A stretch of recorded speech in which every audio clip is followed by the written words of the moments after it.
পৃথিবীর সবচেয়ে পবিত্র জিনিস হলো নসিব। নসিবে না থাকলে পুরো পৃথিবী ঘুরেও তা একসময় আপনার কাছেই ফিরে আসবে।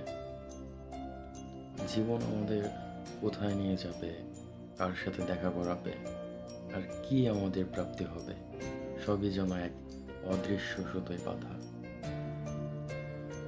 তাই কিছু হারিয়ে গেলে বা না পেলে ভেঙে পড়ার কিছু নাই। যা আপনার জন্য লেখা তা হাজার বাধা পেরিয়েও ঠিক সময় আপনার কাছে পৌঁছাবে। এই বিশ্বাসটাই মানুষকে শান্ত রাখে। এই বিশ্বাসেই লুকিয়ে আছে এক অদ্ভুত প্রশান্তি। ধন্যবাদ। ये जिस्म है तो क्या, ये रूह का